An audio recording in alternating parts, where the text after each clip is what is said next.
unfortunate, but, the price you pay to get better. So what has your week been like since playing Alabama? I got to go home Sunday after the game, so my father was here to pick me up when we got back around like midnight, 1 o'clock. So I was able to go home after that and, spend Christmas Eve, and I guess Christmas morning with the family. What about you, Matt? Me and Tim, we left Sunday morning at 6:30 and drove up to Cleveland and spent the next couple days there. We actually left Christmas Eve day and came back down here so that we didn't have to drive on Christmas Day. But it was good to see family, parents, grandparents, all that. And although it was short-lived, we're ready to get back to work.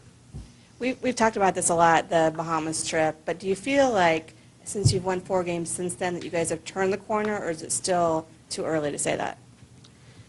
I'd say we definitely have taken some strides towards getting where we want to be. I don't think any team is ever, at the best they can ever be, but we've definitely, we've grown in the past 4 games, and we're getting to where we want to be. We've sometimes started games slow or had to finish games not how we wanted to, but overall, we're starting to rebound. We're starting to take care of the ball. We're doing a lot of things that have been, issues that were in the Bahamas, but, have now sort of settled down a little bit. Does Coach talk to you guys about Skip Rosser and the importance of this game and what it means? Yeah, he definitely has. He'll print out practice plans for the coaches, and he'll always, he'll usually start practice with a quote. And, he's definitely throughout the past couple practices brought up some Skip Rosser quotes. And, it's something that he's stressed that, we need to play for ourselves. It's, especially with Christmas time, holidays coming, have passed and been around this time, you need to take stuff. You don't want to take anything for granted. That's sort of what he sort of preached over the past couple of days. Justin, after the last game when you played Wake last year, you guys had a really long meeting in the locker room afterwards, and it was probably specific to that team, but are there any lessons imparted at that session that you can take into the season or even into this game?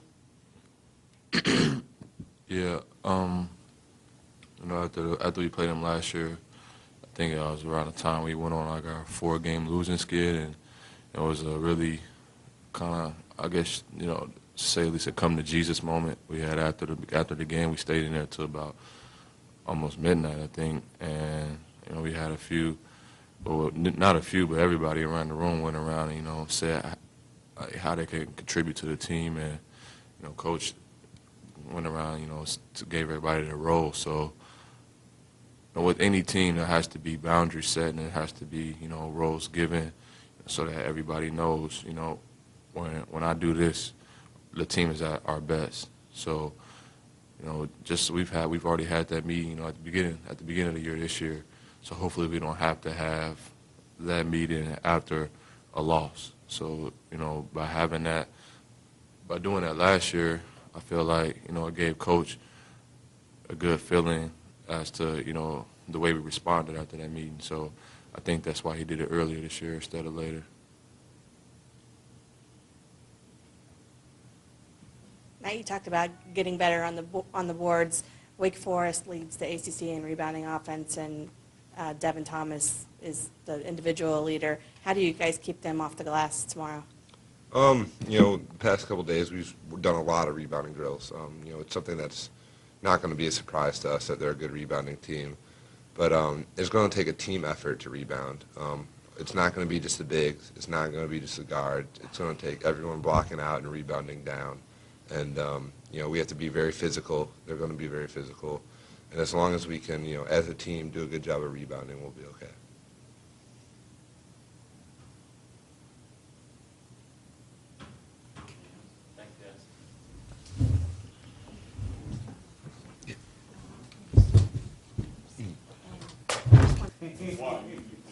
No. Like, you can't report the camera on camera. Oh, You okay. can report a feed like Right. either phone or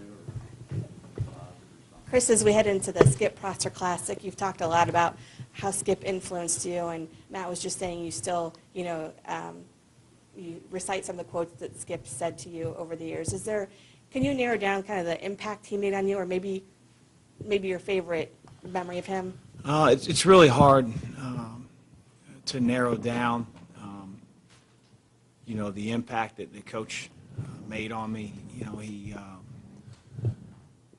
Whether it was when I was a player, I always felt like when I played at Xavier, I was closer to Coach Prosser than any of the coaches, and he just had a way about him. And I was fortunate enough to get hired by Coach. There's not a day that goes by that I don't use some type of phrase or terminology or expression that Coach used, but it's a lot more than that, and when I say that, just being around Coach every single day, the way he carried himself, the way he treated people, he knew everybody's name in the athletic department. He knew everybody's name in the maintenance department.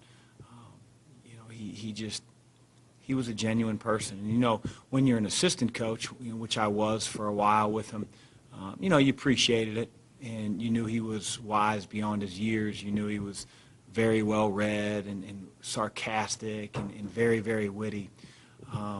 But the way he carried himself, you don't really have a great appreciation until you step into the shoes of being a head coach, with all that goes into getting you, pulled from your sports information director, from alumni, to your own players, to your personal life.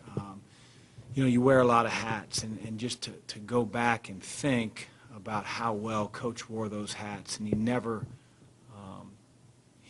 let it affect his attitude. He was always upbeat. He was so engaging.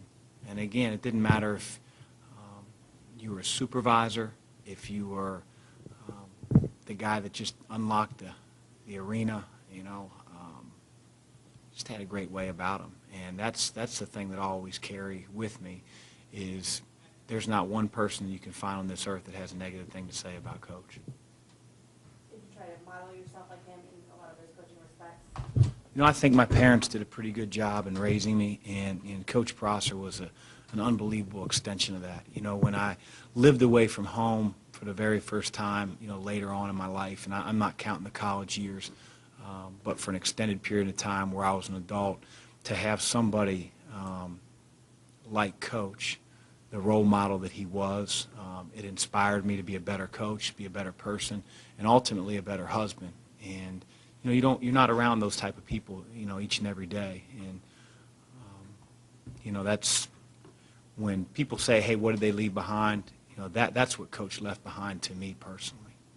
Is it still tough to go into a game against Wake, seeing all these familiar guys that you coached with and knew also through Skip, or are you able to put that aside because it's a game and there's so much more at stake in that regard, I guess?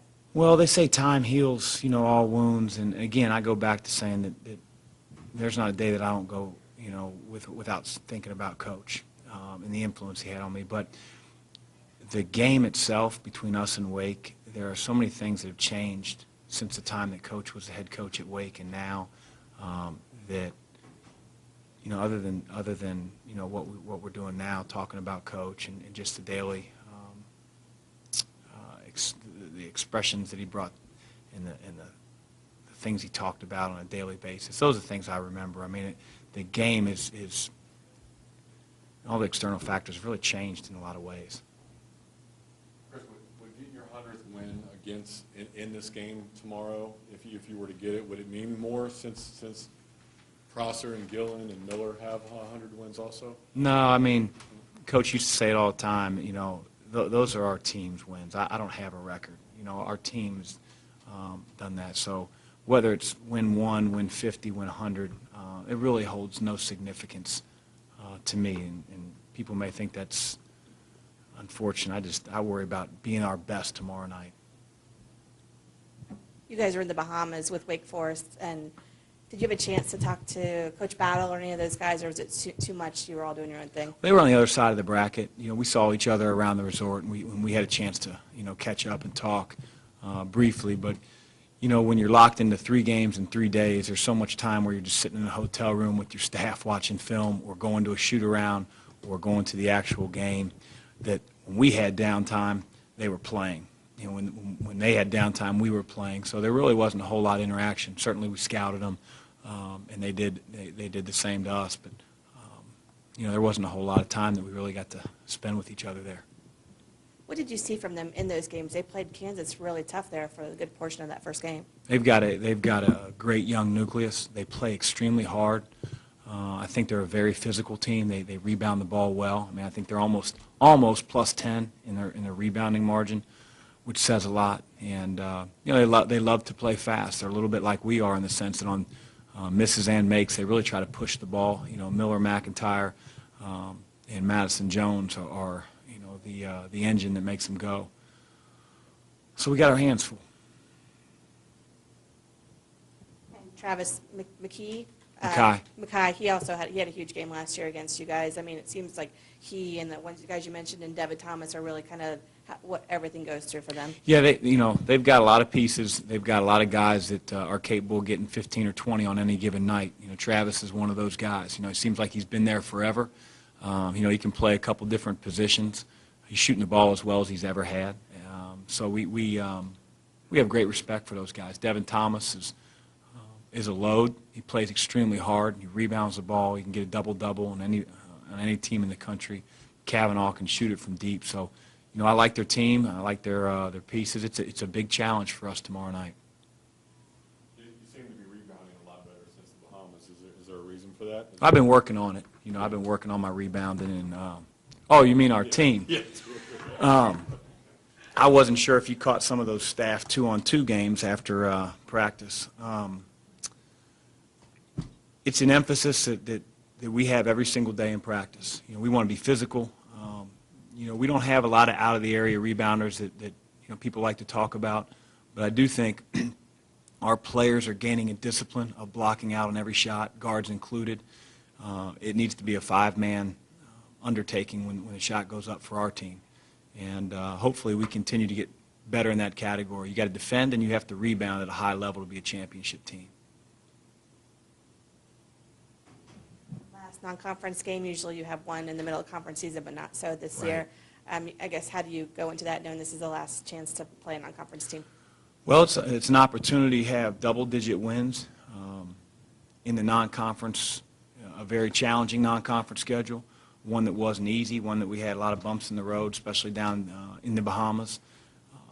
And again, our league is going to be very, very challenging. Hopefully this non-conference part of the year, you know, is going to help us through those. But you know, I told our guys this is to be the best record we've had in 5 years in the non-conference schedule if we can get it done tomorrow night, and that's what our goal is.